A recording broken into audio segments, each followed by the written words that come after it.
Thank you guys so much for joining. My name is Tom Devine. I'm here with a really special guest for SiouxperCon Online. And I want to thank everybody for joining in this panel. We have a interview. As you guys know, this isn't exactly how we wanted to do SiouxperCon this year, but we are excited that, it's kind of hard to get really good guests when we're in the middle of South Dakota, in the middle of nowhere. So doing it over the internet we've been able to get some really, really special guests. And so today I actually have David Walker with us, and I want to thank David for joining me today. Yeah, it's good to be here, right? I guess is that it? I've never been to South Dakota before. I still have never been, but this is.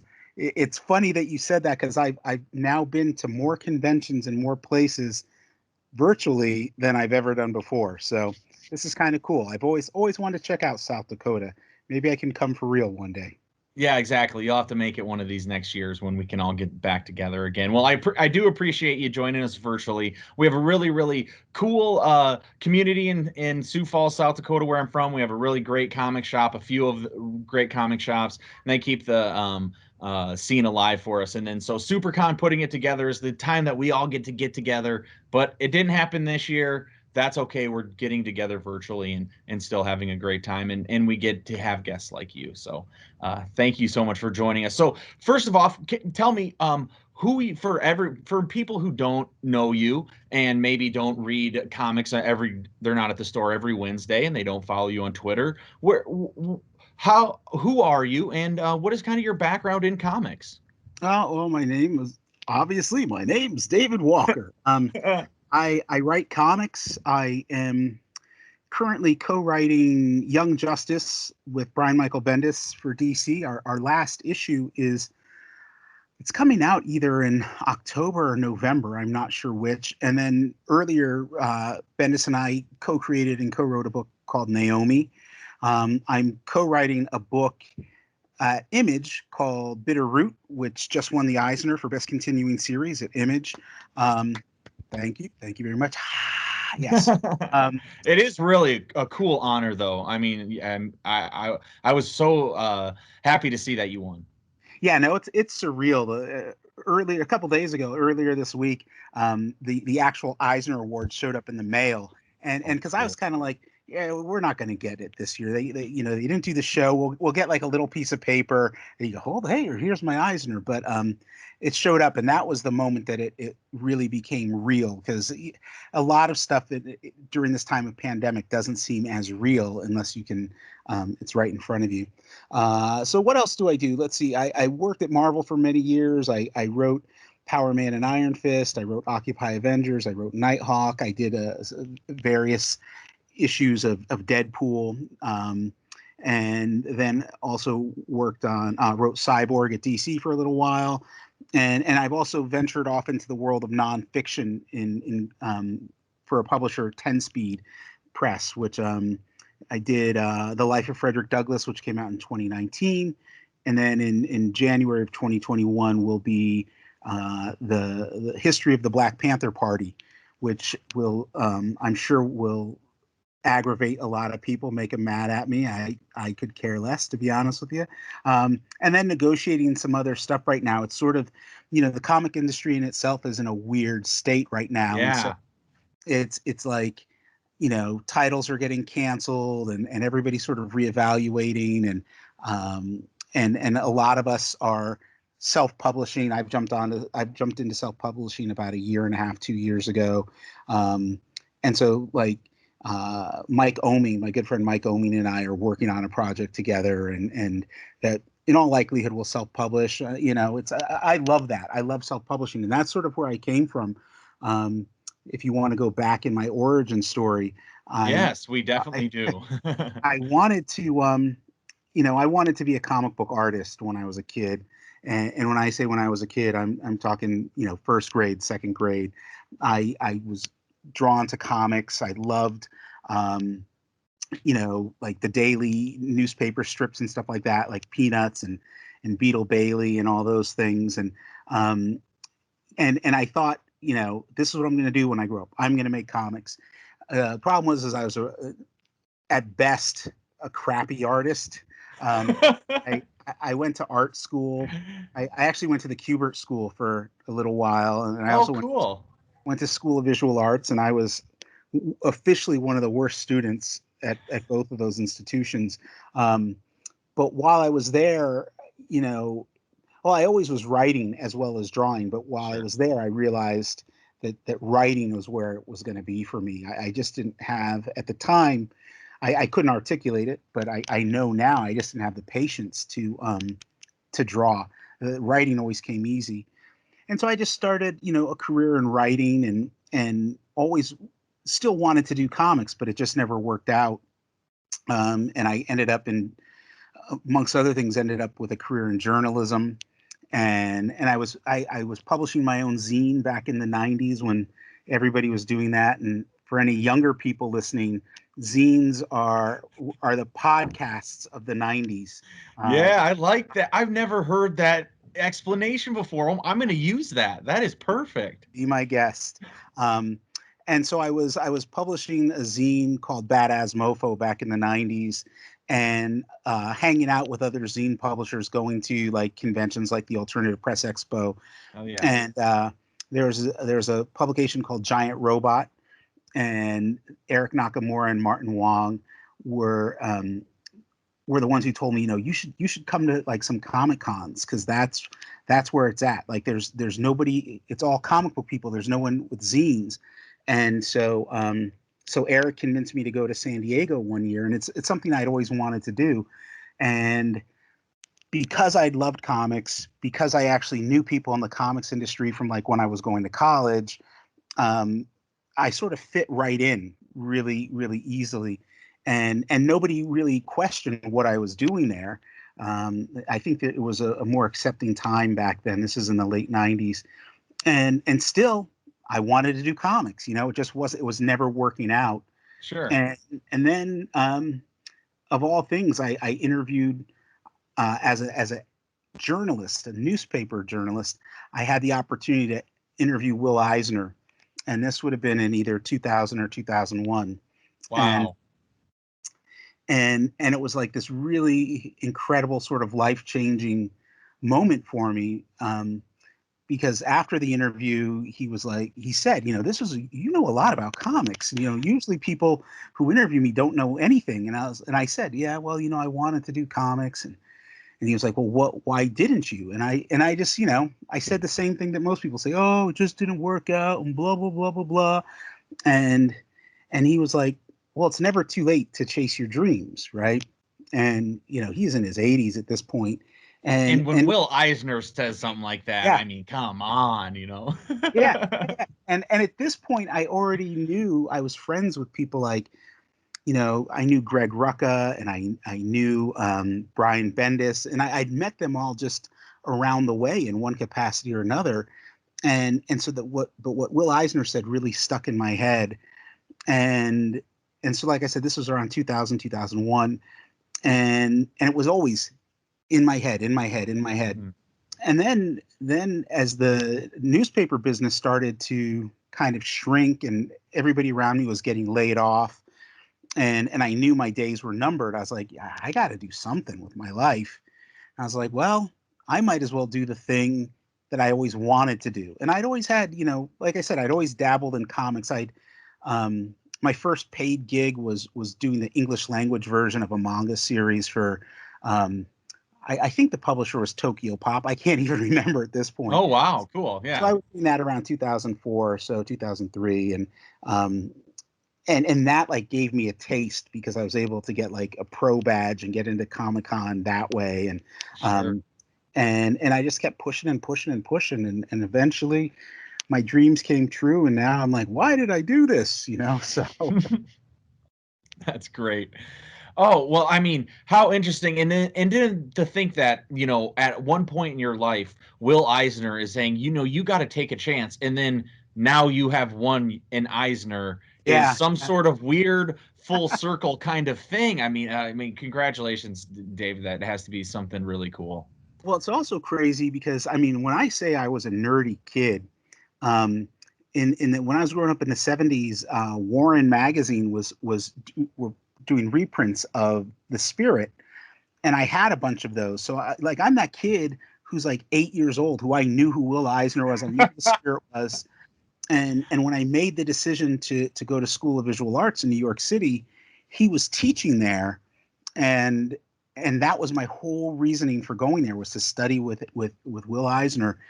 And then it turns out they only let like third and fourth year students take the courses with him, and I wasn't going to wait around that long. So, um, but yeah, it all worked out, and I was thinking of that just the other day. I'm looking at the little statue they send us, and I was just like, it's one of those moments, whereas you just look back on your life and you're like, wow, I I remember making my mom actually buy me my first issue of the Spirit magazine, and what Will Eisner means to me. I mean, just last night I was going through one of my Eisner collections, because I'm working on a short story for this anthology, and it's like I'm trying to channel like what Will Eisner did, trying to layer a story, what's going on in the foreground, what's going on in the midground, what's going on in the background, and which is hard to do when you don't draw. But it's like the interesting thing is I see things very, very visually, and so it's a lot of times I get in trouble for asking for really complicated things from an artist. Hey, that's okay, right? I mean, sometimes you got to put those guys to work. Well, But it is very interesting to see how it is very different. Some writers are, do leave a lot to their artists, and I've seen some scripts. I usually only see the script when it's like the extra materials at the back of a graphic novel, or it's a different thing. But it seems that every writer does have a slightly different way that they go about serving that story to the artist. What is yours like? Well, a lot of it depends on who I'm working with. When I was working, especially at Marvel, a lot of times you would the script would be due before the artist came on board. So in those regards, I was writing, I would say, fairly general scripts, but I was also aware of the fact, because I'd worked with some artists in the past who weren't from the U.S. and English wasn't their first language. To keep my scripts really, really tight and lean and not get overly descriptive, because a lot of stuff doesn't translate very well. If it's being translated to, say, Portuguese or Spanish or something like that. That's interesting. Yeah, designing your script, knowing that it is going to have to be translated, you have to change your writing for that. I've never thought about that, having to do that, but I see all these amazing artists from around the world where it's like, yeah, you would still want to work with these people. So yeah. Well, the other thing too is, like, why do it to yourself? Why spend, if you're trying to describe a sword and it's a big sword, all you have to do is say it's a big sword, right? Or you can get a picture of a really big sword. But if you say it's an ornate, and there's all this stuff, it's like, who knows how the hell that's going to sound when it's put through Google Translate, right? Yeah. That's cool. And so the first artist I really got to communicate with was Ivan Rice on Cyborg. We were doing Cyborg together at DC, and so I really, I was excited, because Ivan is he's one of their best artists. Yeah, so detailed, perfect for Cyborg with all his. I mean, yeah, totally. Yeah.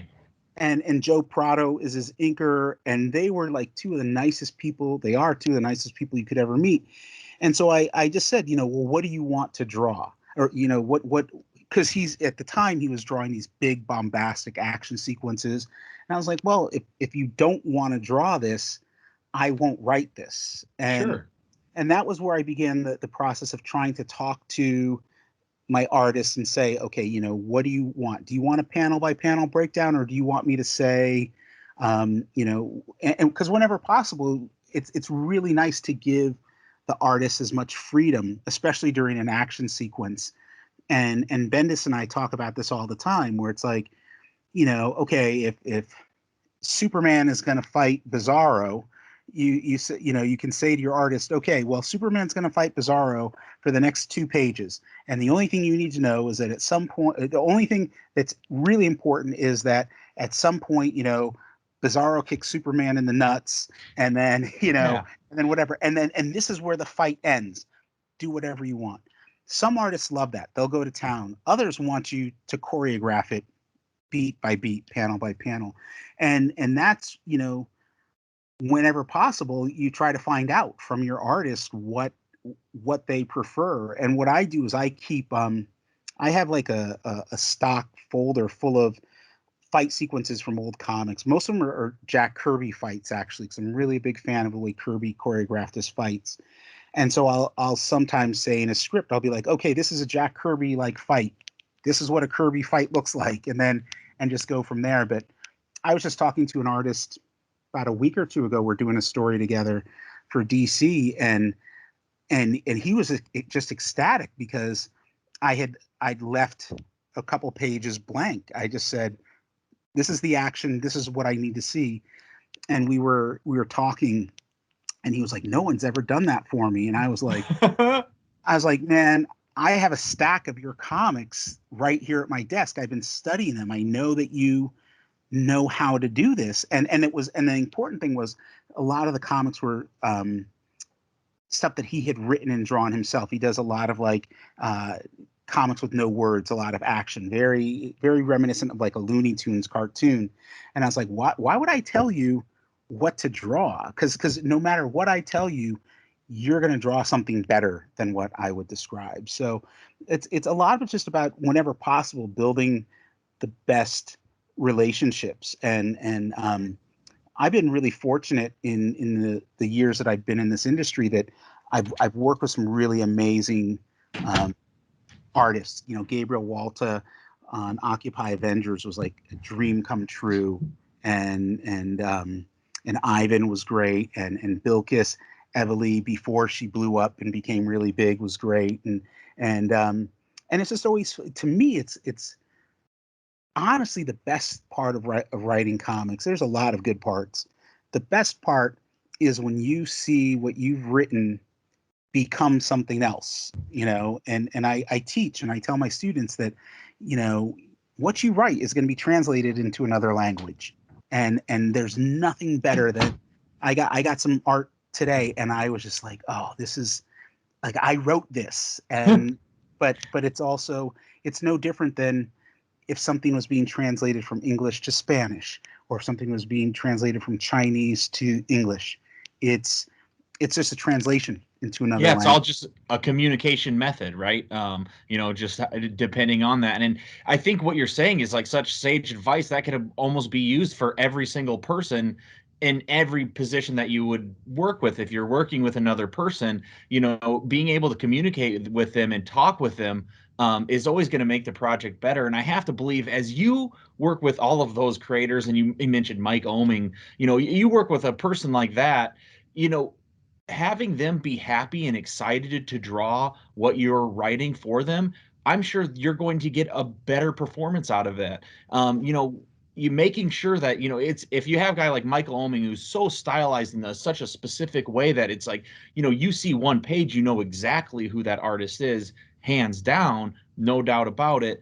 That is the kind of thing that I love to hear when a writer says that I'm writing for, that specific artist, or I'm changing the way that I'm doing it for the artist, because it always seems like that's the best way for the artist to bloom, and makes the writer's story even more powerful. So it's really cool to hear.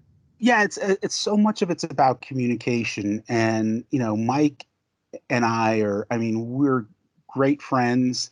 And he lives not too far from here, but since the pandemic, we usually get together like once a week or once every other week, and we'll have coffee, or I'll go over and have lunch with him and his wife Taki Soma, but we haven't been able to do that because of the pandemic. And so we're on the phone a lot, or we're on Skype a lot, and him and I have been talking about collaborating for years now. And he's done some Young Justice pages with Brian and I, and I had given him this old script that I'd written. And when I say old, I probably wrote it in like 95 or something. And Oh, I just gave it to check out. And then one day, like a month ago, he just starts sending me some pages, and he's like, "Hey, I decided to draw this thing," and I was like, "What?" It's not ready to be drawn, and he was like, "Oh yeah, no, just and he's taking it and making it his own, which is so amazing. And it's been, and really what it comes down to is him and I have, we've both been kind of, as with everybody, going nuts during the quarantine and not necessarily having as much work as we'd like to have, or chasing after sometimes. I mean, I've been really fortunate in that everything I've been working on the last 6 or 7 months has been stuff that I enjoy and is near and dear to my heart. But as those run out, those assignments run out, and I'm sort of snooping around trying to find things, it's like, it's nice to have something to just in your free time. What am I going to watch? Netflix, or am I going to work on a script? And usually I'm watching Netflix. So. That's great. And that's really cool, but I'm sure scary. You're probably like, oh, I sent this script to him. I haven't looked at it in 25 years. I mean, Mike, I want to do a rewrite on this, Well, and we started talking about that, and I said, okay, don't draw these particular locations or these characters, and we'll just make it work. And yeah. and really, we're treating it more like, when I was a kid, my cousin and I would make our own comics, and we would just almost make it up as we go along. And that's what we're doing right now. It's like, if you study music, jazz in particular, when people talk about improv jazz, a lot of people have this idea that that it just means people are just playing randomly, but it's not. It's, if you're a jazz musician, you already know how to play. You already know what you're doing. And you start off with a certain note or a certain tempo, and then you build on that, and then the people around you start to build on that. And there's a certain amount of structure to that improvisation. And that's what Mike and I are doing right now. It's like, yeah, we both know how to make comics. And there's one scene, and I should go back and say that this is actually an old screenplay, and I have very strong feelings about taking screenplays and turning them into comics. It's very difficult to do, and a lot of people think it's easy, and it's not. But there's like one scene in particular that I got to, and I was like, Mike, yeah, this ain't working, man. He hadn't drawn anything. I was like, this isn't going to work as a comic. And he was just like, well, let me just look at the dialogue and I'll figure it out. I'll just block everything out. And he said, do you care how many pages it takes? And I was like, no, because we're going to publish this ourselves. So let's, if it was a comic that I was doing for anyone else, because here in the US, it's like 3 pages, 4 pages is, you're pushing the limit on a scene. It's most comics don't run that, scenes don't run that long. But if you look at stuff in Europe, and especially manga, there'll be scenes that will last 7, 8, 9 pages. And so we're sort of talking about, okay, yeah, let's just do, instead of doing 6 panels on a page, let's do 3 panels on a page. And instead of a scene being 3 pages, let's have it be 8 pages. And it's taking up, collectively, it's still taking up the same amount of space. You're just expanding the canvas that you're working on. Yeah, letting everything breathe a little bit else. I'm sure it will give it a completely different vibe than a lot of stuff that would have to be stuffed into that same, tight, regimented 22 pages of, nonstop action. So that's really cool. I'm excited. I'm excited to see what comes of that for sure. So, I mean, what a crazy, I mean, already this is so exciting to talk to you. You have so many good stories, and I would love to hear, as a writer, you're doing all of these comics, you enjoy writing, you're going into comics right away, but in 1995 you had a screenplay. So do you enjoy writing different types of, not just comics, I would assume, then obviously for the screen or for prose, like your novel that you said that you had put out as well? Yeah, no, I've spent so much time writing comics the last, we'll say, 6 years, that I'm having trouble writing other things. Oh. But yeah, no, I was like everybody else. I, saw El Mariachi and Clerks and stuff like that in the 90s, and became convinced that I could do that. And so this script that Mike and I are now turning into a graphic novel had started out as a screenplay that I'd written in the early to mid 90s with the idea of turning it into a very low budget film. And I'd shown the script to other artists over the years and said, what do you think? Do you think we could do this as a comic? I know it's going to take some work, but a lot of people were really in that mindset of traditional Marvel, DC type comics.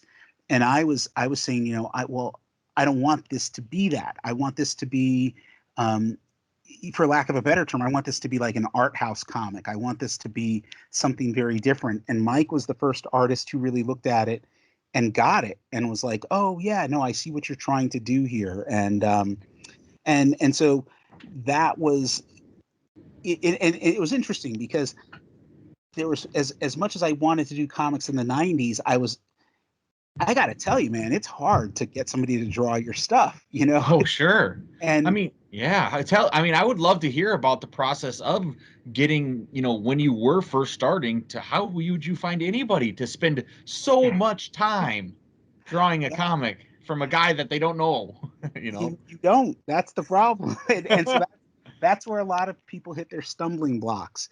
And the crazy thing is that what I had discovered pretty early on was that it was actually easier to make low budget short films or low budget films in general than it was to make a comic, because you could, if you structured your script the right way, you could get this person over here to be an actor for 2 days and you could shoot all their scenes and then you could do that. And this was, of course, all theoretical, but in a comic, you got to get one person to draw it. Right.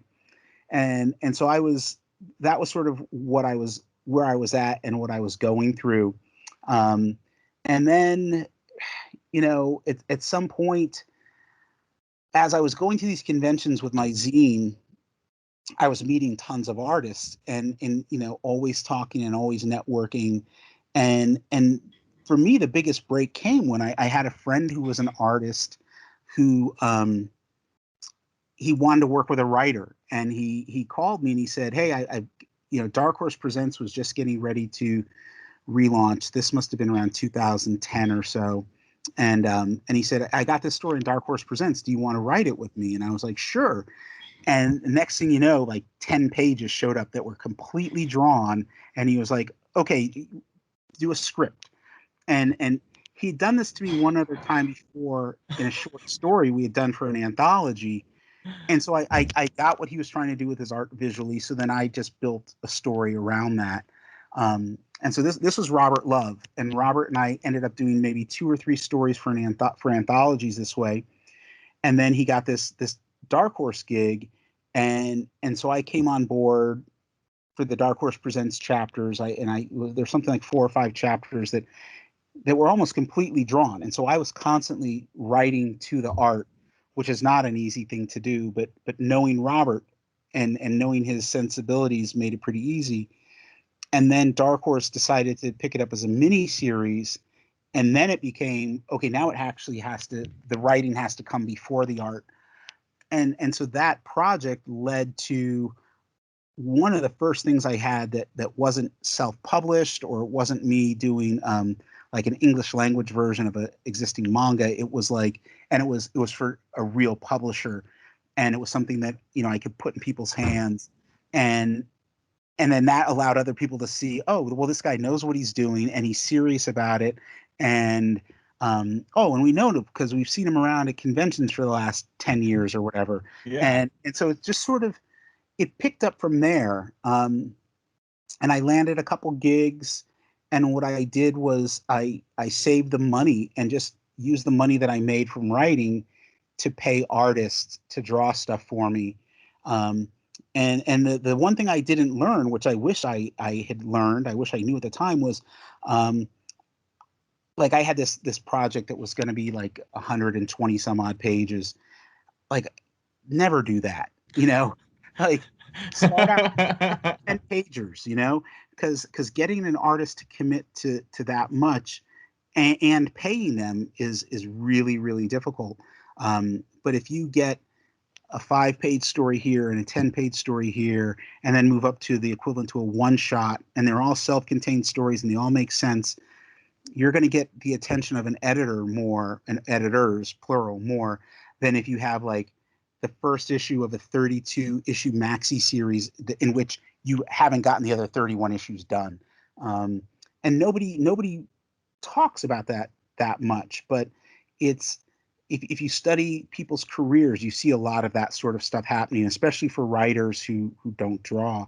And so now I'm doing that more. I'm writing short stories and reaching out to artists and going, hey, I've got this 10-pager. If I don't have a lot of money to pay you, but if I give you 6 months to draw 10 pages, will you do it for this rate? And and it's working out that way. And what I'd like to do is be in a position to pay people more money than what I'm paying them, but it's not like I'm getting rich off of this stuff. So Sure. And that's understandable, and thank you for, taking these chances and putting it out there and benefiting all of us on the other side with these amazing stories, and giving these writers, these artists something to do. As I'd love to ask you a little bit of questions about Bitterroot, and how, it came about pitching, and how you first came together, how the idea came about, where you draw your inspiration, and then I would love to hear the process of getting it to Image and pitching it, and how that would work as well. okay, so it's in a lot of ways it's sort of a backwards scenario.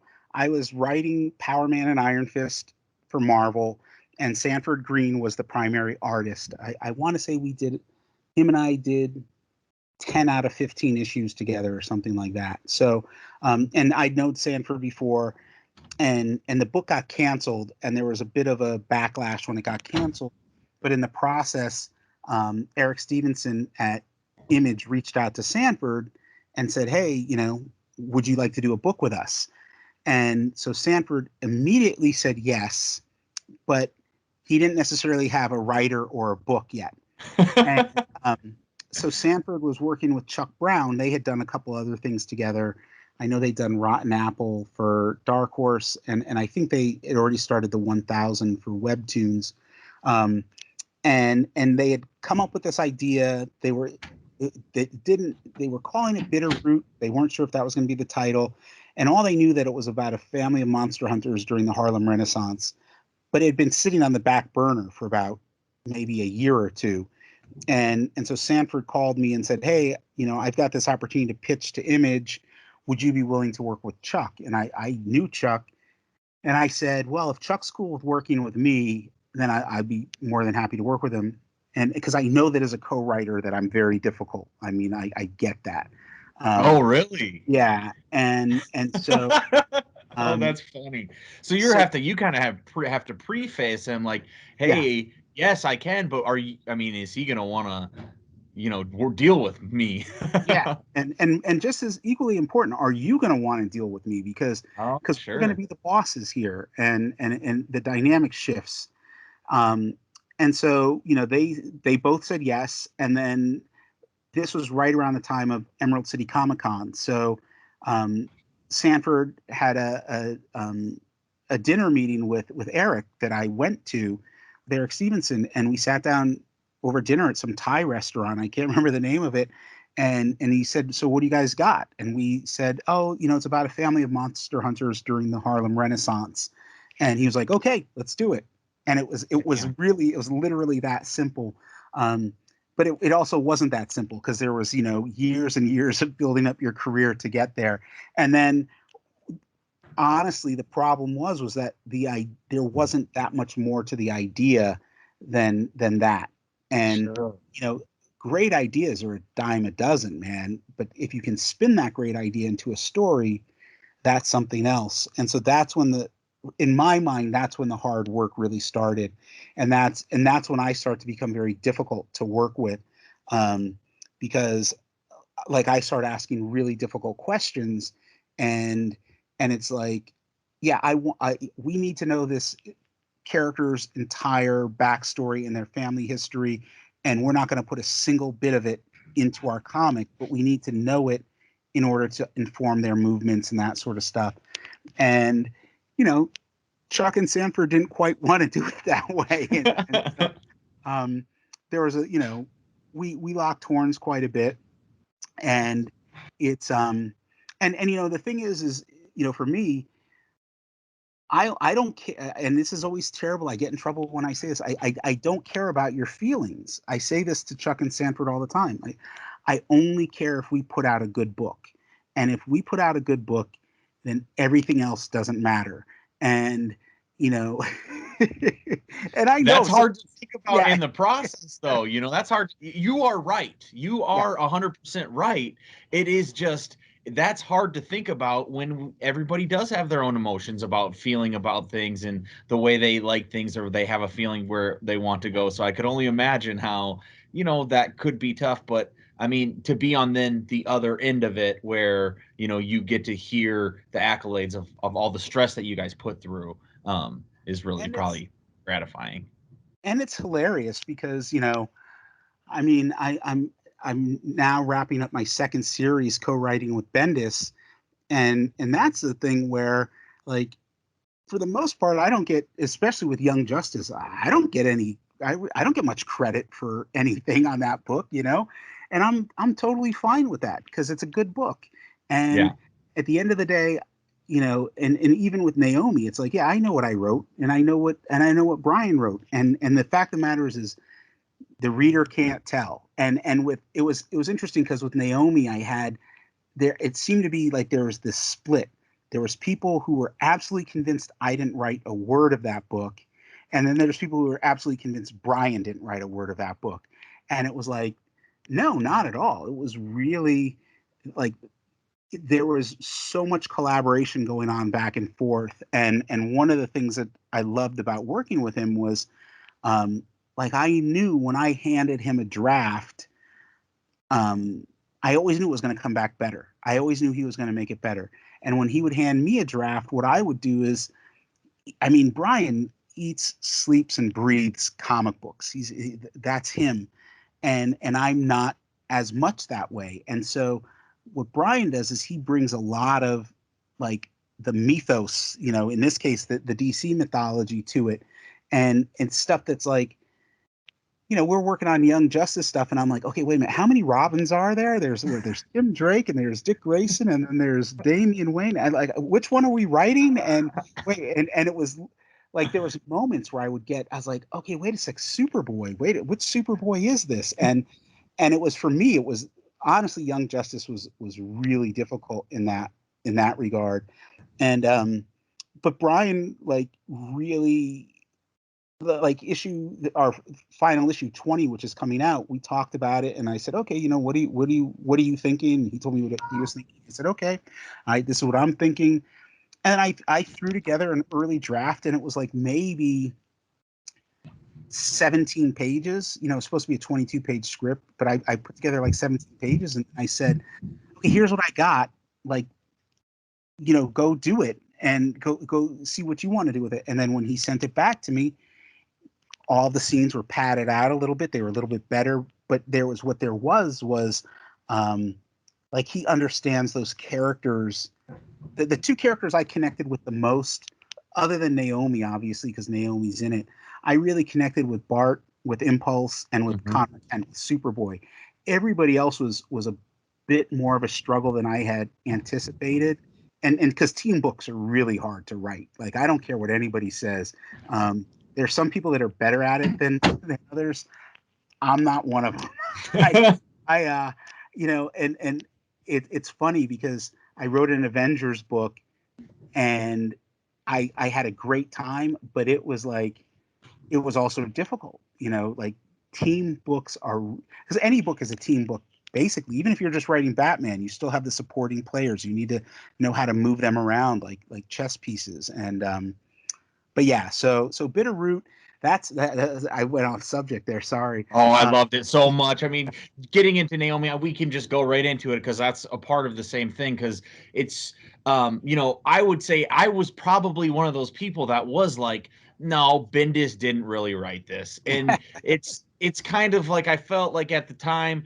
you know, that when it was coming out, I was like, it was a different feel and vibe than what Bendis had been doing Yeah. before. It had those still, you know, Bendis things that I do enjoy in his storytelling of, you know, a little bit of you know, that uh whatever they call it, whatever, you know, Yeah. deconstruction of of stories in conversation. And he does do good with dialogue, no doubt about it. He's, you know, he's the champ. He's, you know, a lifelong Yeah. ran everything at Marvel, running everything at DC now. He's done, you know, he's the GOAT. But I because it was different, I was one of those people that thought that I probably thought that, you know, he maybe outlined it, but it would just seem so different. But I really did enjoy that series as well.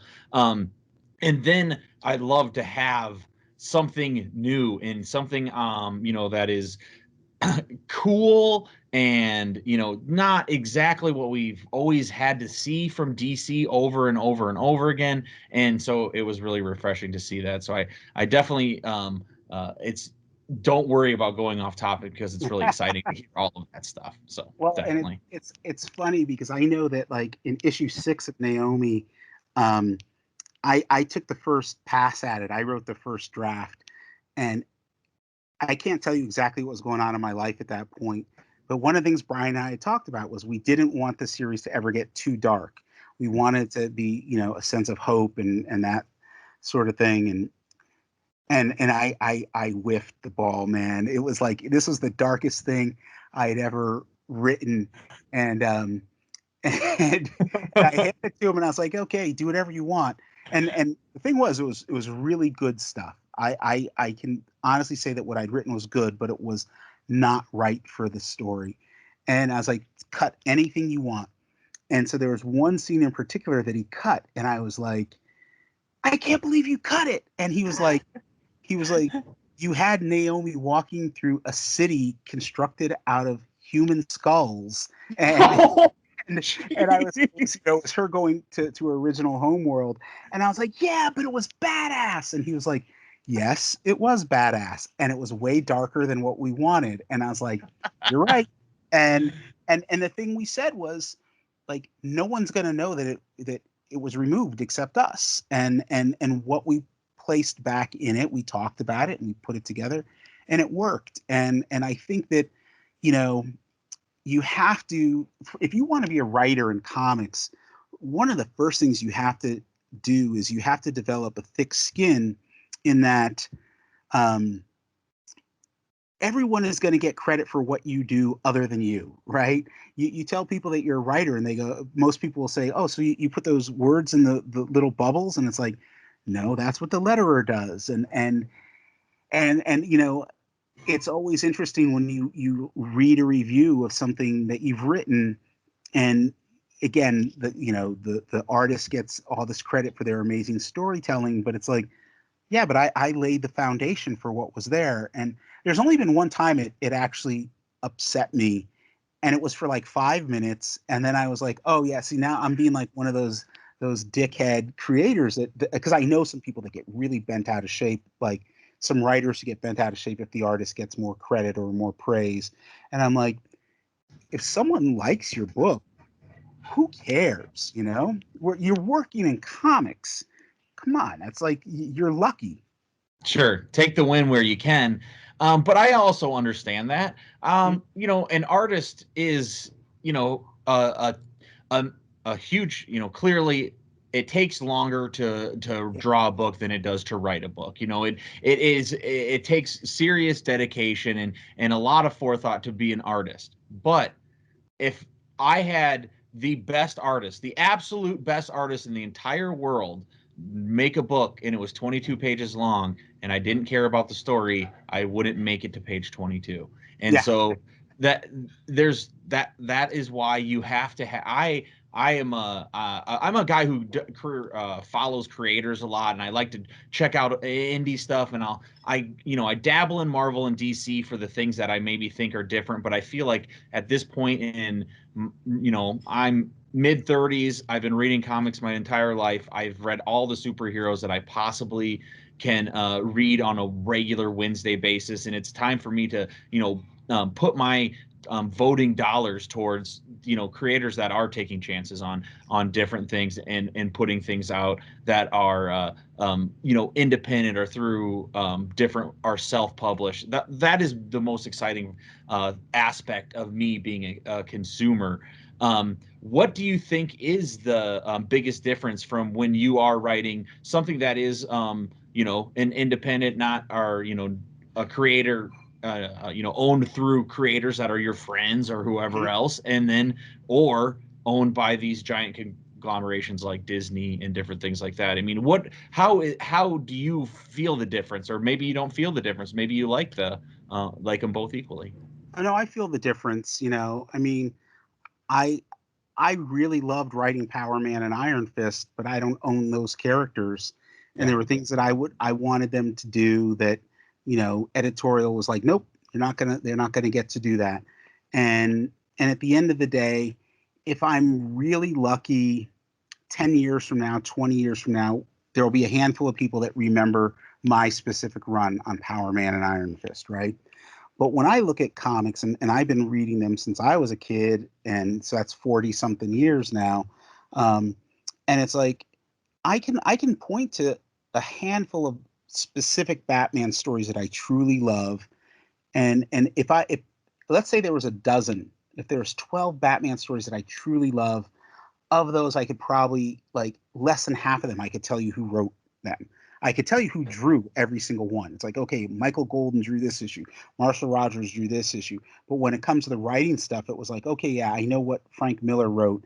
Um, I know what Scott Snyder wrote, whatever. But most of us don't truly remember, you know, we might have a specific story that we like by a specific creator, but other than like Frank Miller's Daredevil run, and then later on when Bendis or Ed Brubaker were doing Daredevil, I can't tell you any other people that have ever worked on Daredevil.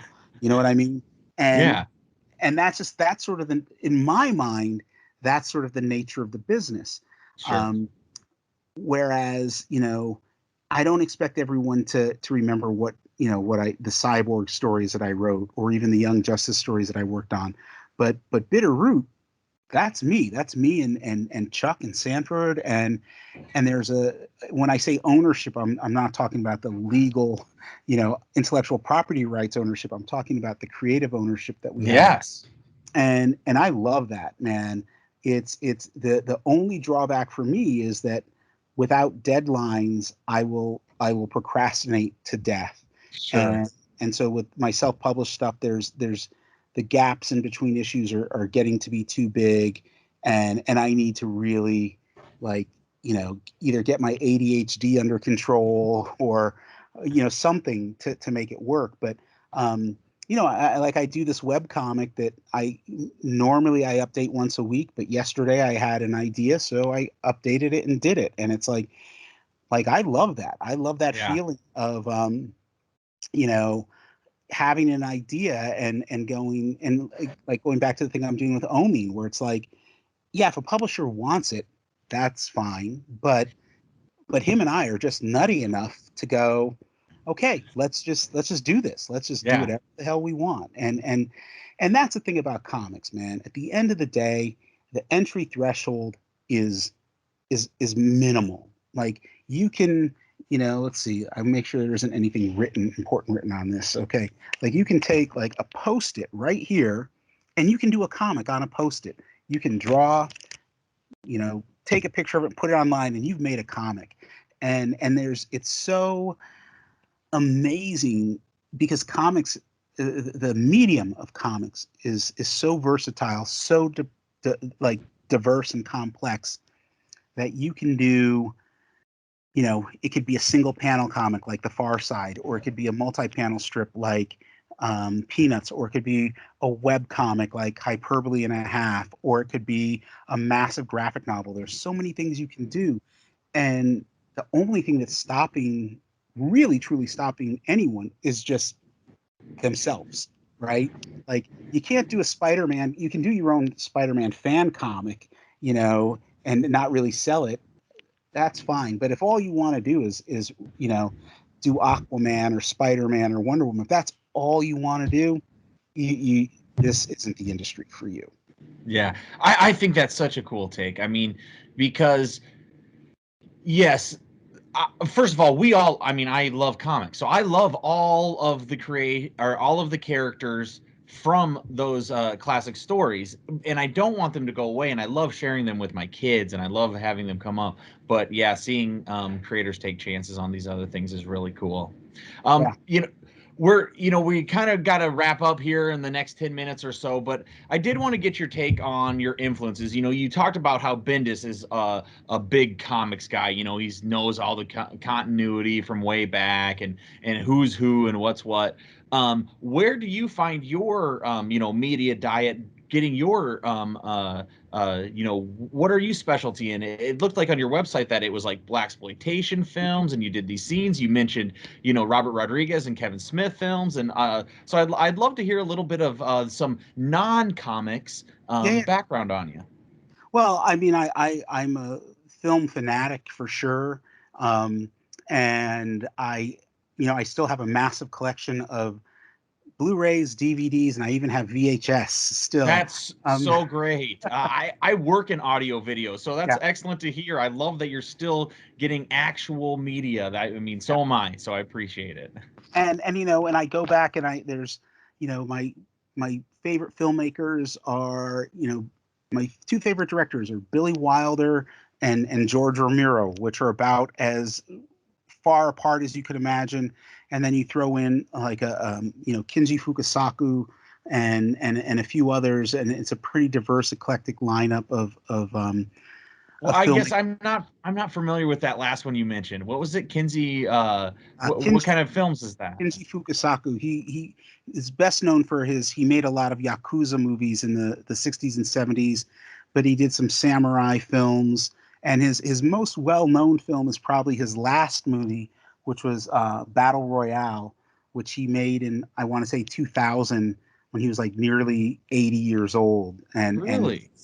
he's one of Japan's best filmmakers. And actually, last time I looked, a lot of his stuff was on Amazon Prime streaming. So it's like uh, Street Mobster and Battles Without Honor and Humanity. It's some crazy shit. It's like I, you got to really want to dig deep.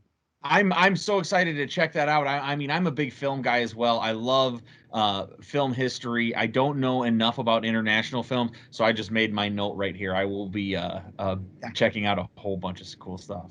yeah. The best one if Street Mobster is streaming anywhere, like if you only watched one Fukasaku movie, it's Street Mobster.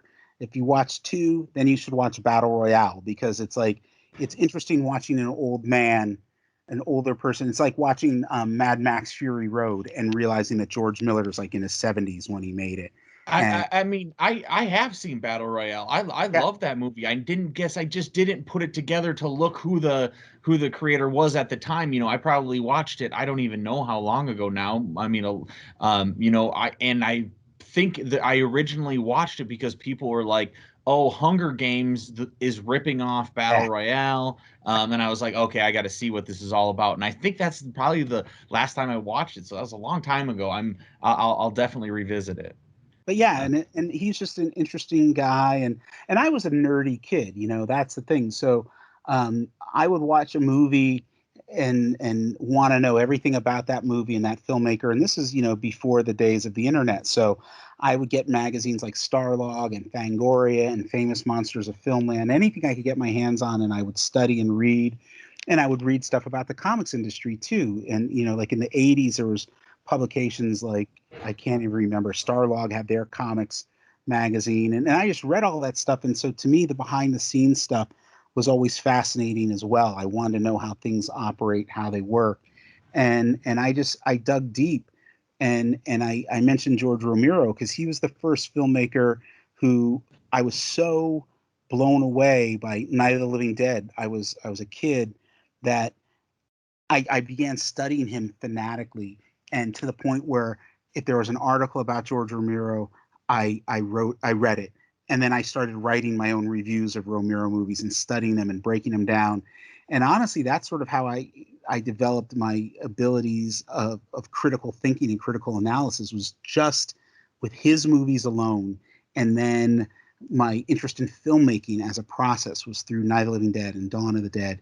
And so everything I do, like George Romero's fingerprints are all over it. Like that's, if there's any one set of shoulders that I've stood upon, they're his. And I was fortunate enough to meet him before he passed away, and had a couple good conversations with him, and told him, I was like, yeah, if it weren't for you, I wouldn't be doing this. It's honestly, it's George Romero and Will Eisner are the two that probably had the single biggest impact on me creatively. And then Gil Kane as an artist, who was, an artist in the 50s and 60s and 70s. And I just loved his work as a kid. And as I got older, I started studying him as a person and as a creator.